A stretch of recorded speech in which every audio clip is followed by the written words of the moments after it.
진로를 선택하는 가장 올바른 선택. 진로 레시피.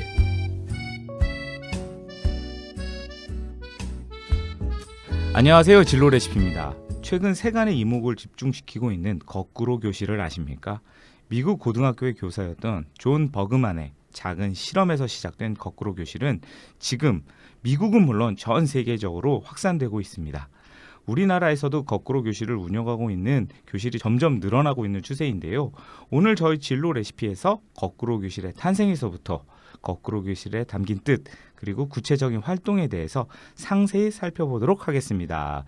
오늘 저희 진로 레시피에 나와주신 분은 정형권 선생님이십니다. 거꾸로 교실, 거꾸로 공부, 거꾸로 학습 코칭, 거꾸로 학습 코칭의 실천편, 그리고 나를 표현하는 글쓰기, 나를 대신하는 글쓰기의 저자이시며 현재 B2B 교육연구소 소장님이십니다. 안녕하세요. 네, 안녕하세요. 요즘 더우신데 어떻게 여름을 지내고 계신지. 그냥 견뎌내고 있습니다. 너무 더워서요. 저번에 그때 라디오를 하나 듣는데 여름 어떻게 지내세요라고 하니까 초대자가 이렇게 얘기하더라고. AI의 힘을 빌리고 있다고. 그게 뭐냐면 에어컨과 아이스 아메리카노의 힘이라고 그 얘기를 하더라고요. 예. 그래서 저도 들으면서 굉장히 좋은 대답이다. 꼭 써먹어야겠다는 생각을 했습니다. 저는 미처 준비를 못했습니다. 다른 게 아니고 참 요즘 거꾸로 교실이 많이 회자가 되고 있어요. 그래서 이제 그 유래가 참 궁금한데 한번 좀 설명을 부탁드리겠습니다. 이 거꾸로 교실이 이제 널리 알려지게 된 데는 두 사람의 노력이 있었습니다. 네네. 하나는 이제 미국의 고등학교 선생님이었던 존 버그만이 있고요. 또 한 명은 이제 칸 아카데미의 살만 칸이 그렇죠. 있습니다. 살만 칸 네. 유명하죠. 먼저 제가 존 버그만부터 설명을 드릴게요. 이 거꾸로 교실의 이런 방식은 미국 콜로라도의 두 명의 교사가 그들의 화학 수업에 결석한 학생들을 위해서 수업을 녹화했는데요. 그것이 이제 계기가 됐습니다. 시간을 쭉 거슬러서 2006년도 콜로라도의 한 고등학교에서 존 버그만이라는 사람이 이 교사가 수업을 했는데요. 그때까지만 해도 그분의 수업 방식은 전통적인 수업 방식과 크게 다르지가 않았습니다. 수업을 따라오지 못하는 그런 학생들도 많았고 교사의 강의를 일방적으로 듣는 학생들은 이렇게 쉽게 지루해했죠. 그래서 파워포인트도 써보고 다양한 멀티미디어 자료도 활용해보고 그렇게 해서 애들을 이제 집중해 보려고 수업에 집중을 해보려고 그 노력을 해봤는데도 상황이 네네. 잘 나아지지가 않았습니다. 그 다음에 또 아이들이 그쪽 학생들은 또 스포츠 활동을 많이 하잖아요. 그래서 특별 활동으로 수업을 빠지고 그러면 또 진도를 못 따라가고 여러 가지 어려움이 계속 반복이 되는 거예요. 그 학생들이 약간 빠지고 하니까 수업 진도가 있으니까 또 고민하시게 되네요. 예, 진도를 못 따라가 그렇지 않아도 진도 따라가기 힘든데 빠지게 되면 더 따라가기 힘든 거죠. 그렇죠. 그래서 이제 대안을 고민하던 중에 동료 교사가 있습니다. 그러니까 에런 샘스라고 하는 동료 교사가 있었는데요. 같이 이제 평소 수업에 참여하지 못하는 그런 운동부 학생들을 위해서 뭘 했냐면 강의 동영상을 녹화를 해서 그 운동부 학생들이 정기적으로 빠지니까 그 학생들한테 이제 했던 거를 한번 활용을 해보자 그 동영상을. 그래서 이제 그 다음 해 봄부터 수업을 녹화한 후에 그 파일을 온라인상에 이제 올리게 됩니다. 그래서 그 동영상을 집에서 보고 오게 학생들한테 하게 한 거죠. 그리고 이제 수업 시간에는 집에서 본 동영상을 바탕으로 이해하기 어려운 좀 심한 내용을 교사한테 질문을 하게 한다거나 다른 친구들과 어떤 프로젝트를 해보게 한다거나 하는 활동 수업을 이렇게 설계를 하게 됩니다. 그런데 어떤 재미난 이제 일화가 있어요. 네네.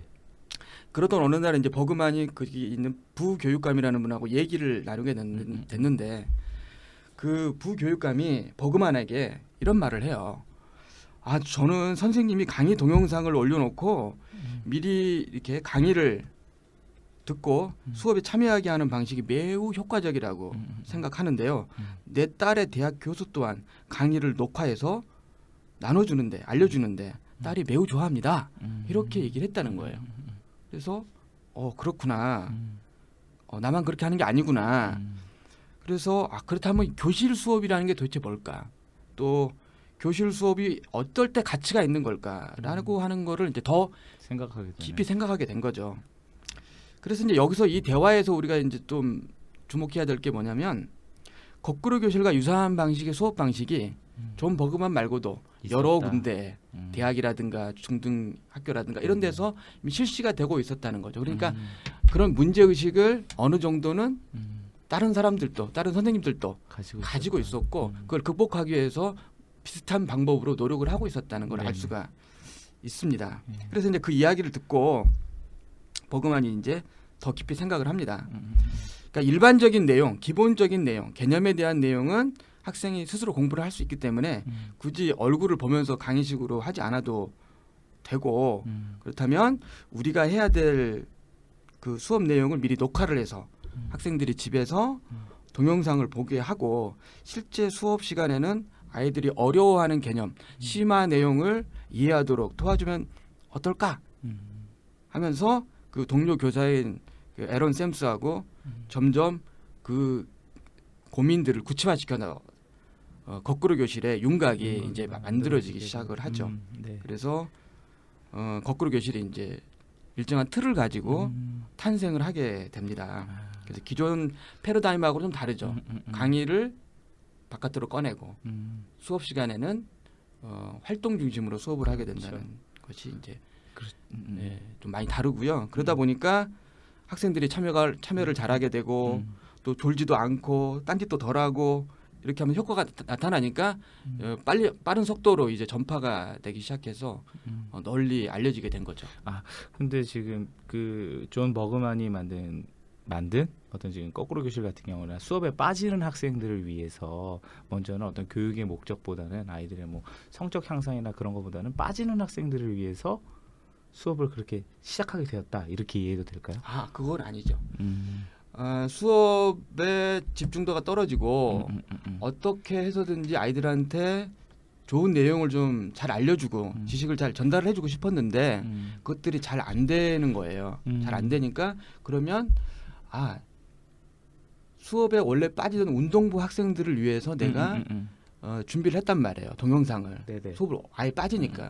그런데 그런 동영상을 했던 방식을 이 수업에 잘 따라가지 못하는 이 학생들을 위해서 내가 이렇게 공급을 하고 그것을 적용해 보면 어떨까라고 생각한 그 아이디어를 생각해서 이걸 이제 적용을 하게 된 거죠.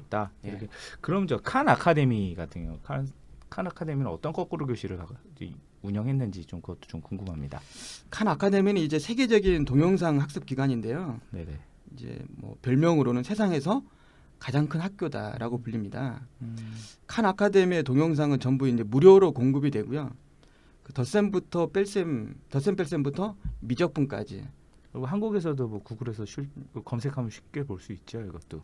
네, 지금 뭐 네이버에서도 그게 지금 되어 있습니다. 그러니까 덧셈 뺄셈부터 미적분까지 체계적으로 단계가 구분되어 있어서 자기 수준에서부터 공부를 시작해서 그러니까 나는 덧셈 뺄셈이 부족하다면 거기서부터 시작하고 나는 방정식이 부족하다면 거기서부터 시작할 수 있게끔 이렇게 설계가 돼 있어요. 그래서 자기 수준에서 공부를 시작해서 더 높은 단계로 공부를 해 나갈 수 있는 그런 시스템을 갖추고 있습니다. 그러니까 처음에는 수학 한 과목만 운영을 했는데요. 네네. 지금은 여러 과목으로 확대돼서 운영을 하고 있습니다. 칸 아카데미 수업이 거꾸로 수업에서 활용하게 된 계기는 미국의 몇 학교에서 칸 아카데미의 동영상을 수업 시간에 미리 보고 오게 했어요, 선생님이. 그래서 그걸 바탕으로 이제 동영상을 보고 왔으니까 그걸 바탕으로 활동 중심의 수업을 한 데서 유래합니다. 그러니까 또 어떤 선생님이 봤을 때 어떤 학생이 진도를 잘 못 따라가는 학생이 있어요. 그러니까 중학교 1학년인데 초등학교 4학년, 5학년 정도밖에 못한다. 그러면은 너는 가서 칸 아카데미에 들어가서 그 4학년 뭐가 있는 몇 번 어떤 동영상을 보고 와라. 그러면 이제 그 학생은 그걸 보고 오죠.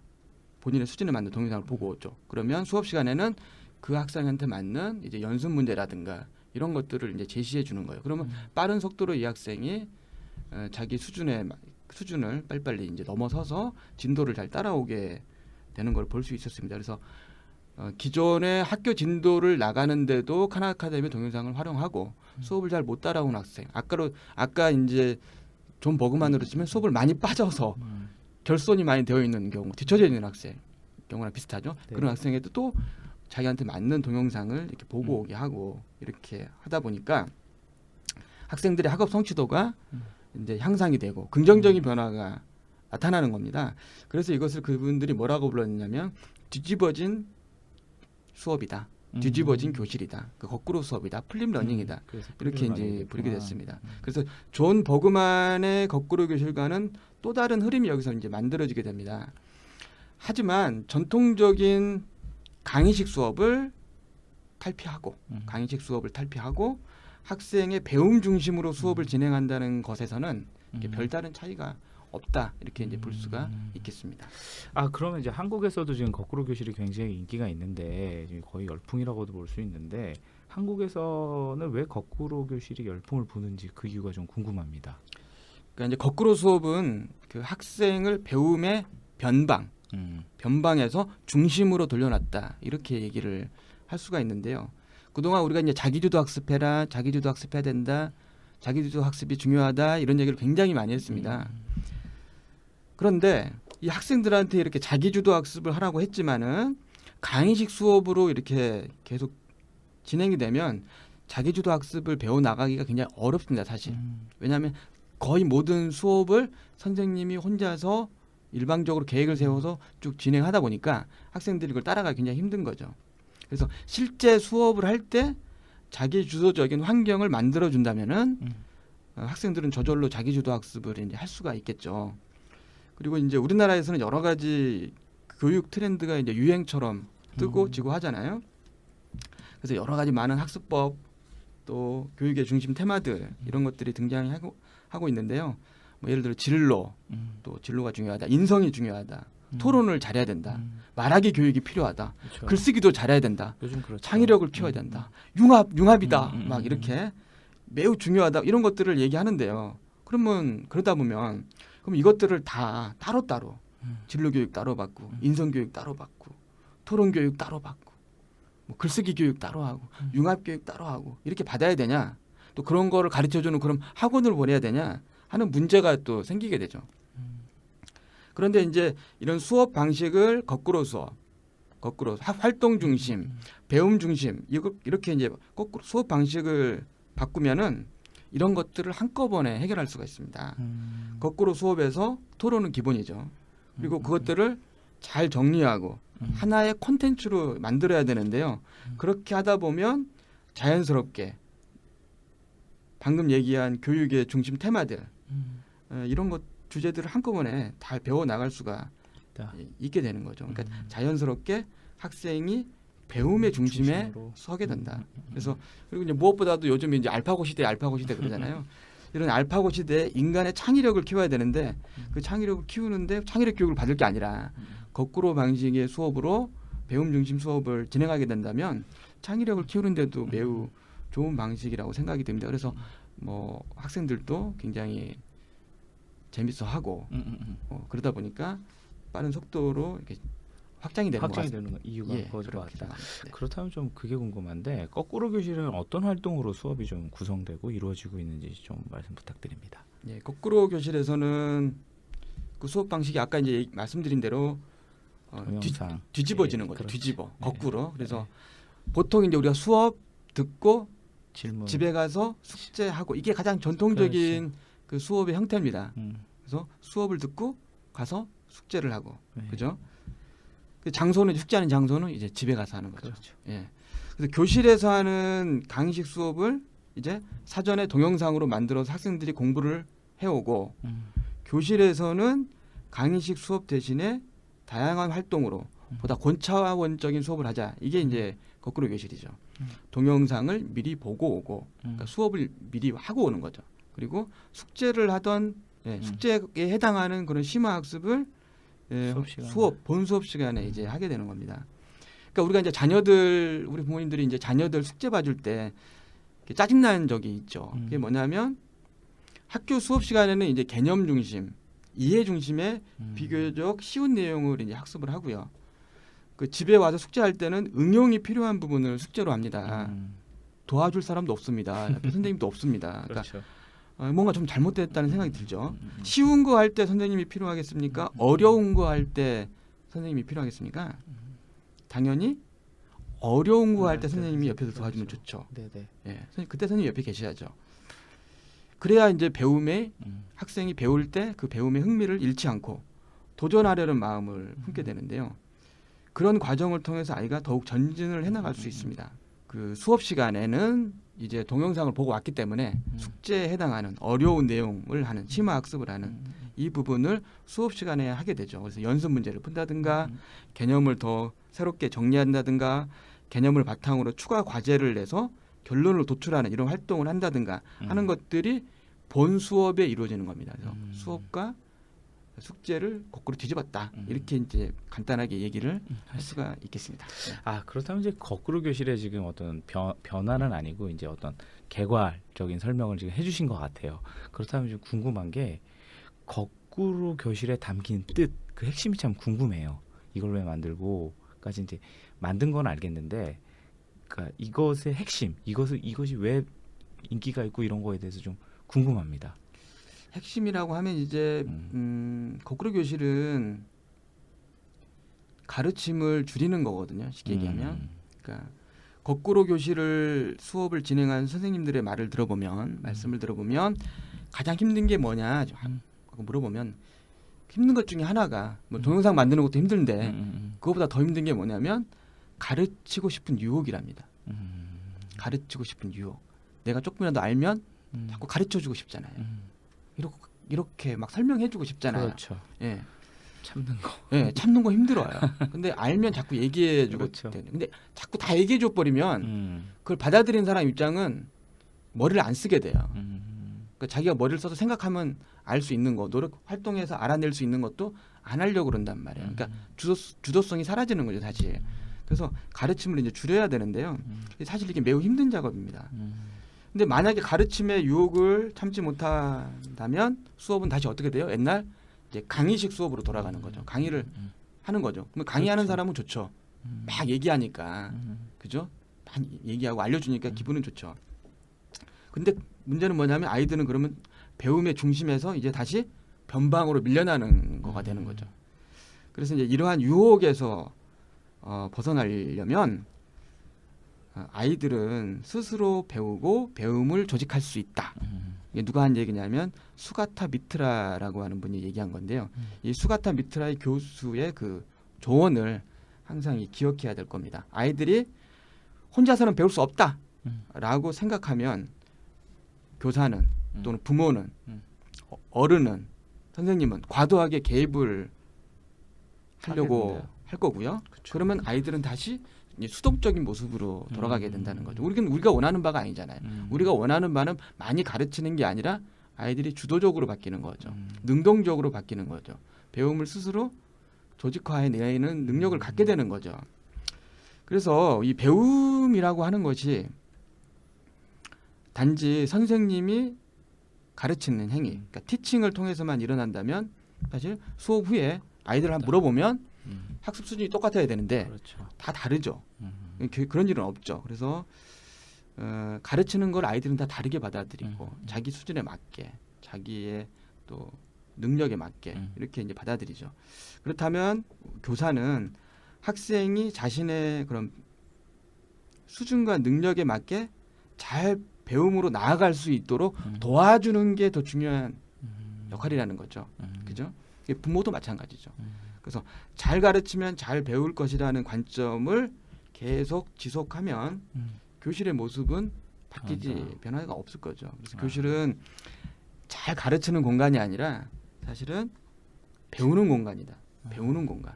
배움이 일어날 수 있는 공간이어야 된다. 이제 그렇게 생각을 해보니까 그렇죠. 중심이 학생이네요. 예, 중심이 학생이니까 맞습니다. 네. 그래서 어떤 의미에서는 요즘 흔히 말하는 플랫폼 있잖아요. 플랫폼. 그렇죠. 플랫폼. 플랫폼하죠. 네, 플랫폼 뭐 비즈니스 해야 된다.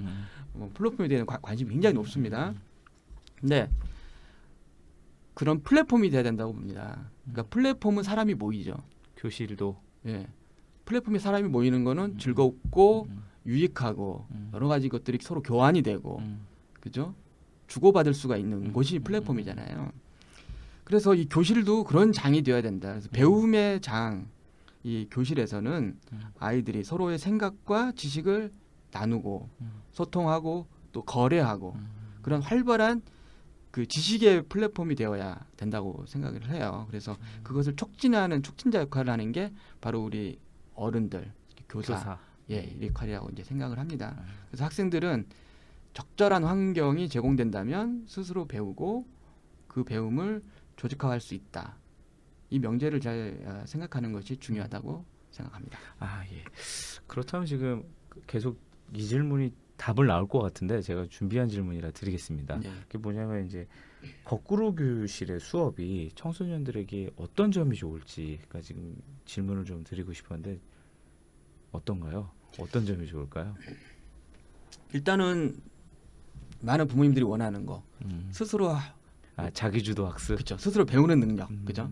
스스로 학습하는 능력, 그러니까 지식을 재구성하는 능력을 기를 수 있습니다. 그러니까 자기주도적인 학습 능력이 향상된다 이렇게 네네. 얘기할 수가 있을 것 같고요. 또 이제 이 수업을 예. 팀을 이뤄서 한단 말이에요. 모둠 네. 수업을 많이 해요. 보통 4명이 그렇죠. 한 조가 돼서 음. 그러니까 수업한 내용, 미리 공부한 내용에 관련된 어떤 활동지 같은 거가 나갑니다. 그러면은 그 팀끼리 그거를 서로 의논하고 가르쳐주고 배우면서 수업을 진행해요. 그러다 보니까 서로 소통하는 방법을 배우고 소통하는 능력도 향상이 되겠죠. 그다음으로 얘기할 수 있는 거는 이제 창의력을 기를 수 있습니다. 일방적인 강의식 수업은 정답을 정해놓고 쭉 알려주죠. 이렇게 하기 마련인데 학생들끼리 이제 토론을 통해 정답을 찾아가다 보면은 자연스럽게 다양한 답을 찾을 수가 있고요. 그러다 보면 창의력을 키울 수가 있습니다. 그다음 또 좋은 점이 뭐냐면 자신의 속도와 능력에 맞는 공부를 할 수가 있어요. 이게 그게 뭐냐면 나는 굉장히 수업을 따라가기가 힘들어요. 내용을 잘 모를 수도 있고 자기만의 진도가 또 있죠. 또 많이 하는 학생은 뭐 아는 게 너무 많은데 또 너무 속도가 느려 지금 선생님이요. 근데 이렇게 생각할 수가 있잖아요. 근데 선생님이 그걸 다 맞추기가 어려워요. 맞출 수가 없습니다. 예. 평균에 맞춰서 하는데 거의 사실 평균이라는 거는 없기 때문에 그걸 맞추기가 어렵거든요. 그럼 학생은 불만이 생기죠. 그러다 보면 너무 늦게 가는 학생은 안 했으면 좋겠다. 못 따라가겠다. 너무 앞서가는 학생은 너무 쉽다. 이렇게 되는데 미리 이제 기본 내용 보고 오고 그다음에 모든 수업을 하게 되면 거기에 활동지가 좀 난이도를 조절해서 좀 높은 것도 주고 좀 낮은 것도 주고 하다 보면 자기 속도와 수준에 맞는 그런 공부를 해나갈 수 있게 되는 것입니다. 그럼 지금 좀 질문을 또 다른 걸 하나 드리고 싶은데 일본에서 지금 뭐 국어 교육 열풍으로 불고 이제 슬로우 리딩이라는 교육 방법이라고 해야 될까요? 그런 게 뜨고 있다고 하는데 이 교육 방법, 그 슬로우 리딩이라는 것과 거꾸로 수업을 좀 연관해서 어떤 좀 이런 것들이 왜 뜨고 이게 왜 유행하고 있는지 좀 설명을 부탁드리겠습니다. 슬로우 리딩. 네, 슬로우 리딩이요. 네네. 슬로우 리딩은 이제 일본에 네. 하시모토 타케시라고 하는 이제 국어 선생님이 있어요. 이분이 이제 2차 세계대전이 끝나고 나다 학교라는 학교에 이제 부임을 하게 됩니다. 나다. 네, 나다 학교에 일본 발음 모르겠습니다. 나다 학교에 이제 부임하면서 실시했던 이제 수업 방법인데 이게 전무후무한 학습법이에요. 이게 뭐냐면 일본의 어떤 소설가가 쓴 은수저라는 소설이 있는데 이 책 한 권으로 3년간 천천히 읽어가면서 이 수업을 한 전대미문의 수업 방법이에요. 그래서 근데 이 방법으로 나다 학교가 굉장히 신설학교고 좀 뒤처진 학교인데 일본 최고의 명문고로 이제 이끌었습니다. 그래서 이분이 50년간 교단에서 이러한 방법으로 이제 수업을 진행했어요. 그런데 이분이 왜 이런 수업을 하게 됐을까? 이제 이런 게 중요한 거죠. 사실은 계기가 있습니다. 처음 이제 학교에 부임을 할 때 이런 생각을 해요. 아이들 가슴 속에 영원히 남는 그런 수업 한번 해야 되겠다. 아이들 마음 속에 남는 네, 기억에 남는 그런 수업을 해야겠다. 이런 생각을 했어요. 근데 아무리 생각해도 기억에 남는 수업이 없는 거예요. 기억에 남는 수업 있으세요? 저 지금 고등학교 때. 난 진짜 영어. 기억에 남는 장면은 있는데 수업은 없어요. 네, 보통 수업 내용, 그러니까 지식을 가르쳐 줬는데 그렇죠. 몇 가지가 있긴 한데 그렇게 막 기억에 남고 막 추억하고 싶은 그런 건 아니에요. 그냥 네. 시험 공부였죠. 네. 그러니까 이제 내가 그렇게 열심히 공부했는데 왜 이렇게 기억이 안 남지? 뭔가 문제가 있는 거 아니야? 라는 그쵸. 생각을 하게 된 거죠. 그런데 딱 하나는 남더래요. 그게 뭐냐면 초등학교 때 담임 선생님이 일본의 그 전국시대 무사들이 있죠. 이야기를 그냥 책을 읽어준 게 아니라 아주 온 몸으로 실감나게 작대기 같은 거 하나 들고서 막 연기를 하면서 막 들려줬는데 그건 너무 재밌어서 생각이 생생하게 나더래요. 근데 이제 그때 자기가 그 수업을 들으면서 뭘 했냐면 처음으로 태어나서 처음으로 엄마한테 엄마 책 좀 사주세요. 저 책 보고 싶어요. 라고 했다는 거예요. 그러니까 공부하고 싶은 동기가 생긴 거죠. 그래서 그때 느낀 게 뭐냐면 자신이 체험하고 느끼는 것이야말로 배움의 의지를 극대화시키는구나. 이런 걸 자기가 깨달은 거예요. 이 선생님이. 체험하고 느끼는 것이야말로 배움의 의지를 극대화시킨다. 거꾸로 수업도 보면은 학생들이 직접 체험하고 느끼도록 하는데 초점을 맞추고 있죠. 그러니까 이제 아이들이 거기에부터 빠져드는 거죠. 그래서 이제 이 선생님이 그러니까 천천히 느리게 읽으면서 책의 내용을 온전하게 제대로 습득할 수 있도록 진도 나가는 것에 신경 쓰지 않고 진도 신경 쓰지 않고 이제 수업을 진행을 하게 되죠. 왜냐하면 직접 느끼고 체험하려면 너무 빨리빨리 하면 체험을 못 해요. 그렇죠. 어떤 따라오지도 못하고. 예. 그러니까 지금 뭐냐면 우리가 좀 반성해야 되는 거죠. 너무 빨리 많이 공부가 하라고 그러죠. 그러면 온전히 소화가 안 됐기 때문에 자신의 그 내면에서 온전하게 제대로 습득이 안 되고 있죠. 그건 제대로 공부가 될 수가 없는 거죠. 그렇게 수업을 하다 보니까 천천히 나가다 보니까 읽다 보면 궁금한 거 나오잖아요. 그럼 다 찾아보는 거예요, 다. 자기 스스로. 아니 같이 이제 찾아서 뭐 찾아보고 연구해보고 막 이런 수업을 하는 거예요. 그럼 수업이 항상 어디로 가냐면 옆길로 새요. 우리 엄마들이 제일 안 좋아하는 거예요. 옆길로 새는 거 안 좋아하잖아요. 그 정해진 거 빨리빨리 해야 되는 건데, 그죠? 그래서 그러다 보니까 어느 날은 국어 시간이 미술 수업 시간이 되고 그것도 한번 그려보고 또 어느 날은 수학 뭐 계산해보는 나오면 그냥 같이 수학 시간 돼서 막 계산도 하고 어떤 시간은 역사 시간이 되고 말은 국어 시간인데 막 과목이 바뀌는 거예요. 그렇죠. 그 요즘으로 치면 이제 융합 교실. 예, 융합이 저절로 되는 거예요. 융합 그렇죠. 수업이 되는 거예요. 네. 과목의 경계가 없어지는 거죠. 그래서 이제 이 수업 방식이 그 동영상으로 미리 공부를 해와서 수업 듣는 거 요것만 빼면 거꾸로 수업과 매우 유사해요. 사실. 슬로우 리딩이. 예, 슬로우 리딩 매우 유사해요. 그 당시는 동영상 수업을 할 수가 없어요. 그렇죠. 2차 세계 내전 기술이 없으니까 그렇죠. 그 당시에는. 그래서 이 수업 방식이 매우 거꾸로 수업과 유사한데 거꾸로 수업을 어떻게 하면 내가 좋을까? 방법이 잘 생각나지 않는다면은 이 방식을 참고한다면 많은 아이디어를 얻을 수 있다고 이렇게 생각을 합니다. 저 오늘 진로 레시피에서는 거꾸로 교실에 대해서 알아봤는데요. 배움의 중심이 학생이다를 가리키는 거꾸로 교실, 많은 학부모님들에게 도움이 되셨으리라 생각됩니다. 감사합니다. 이제까지 진로 레시피였습니다.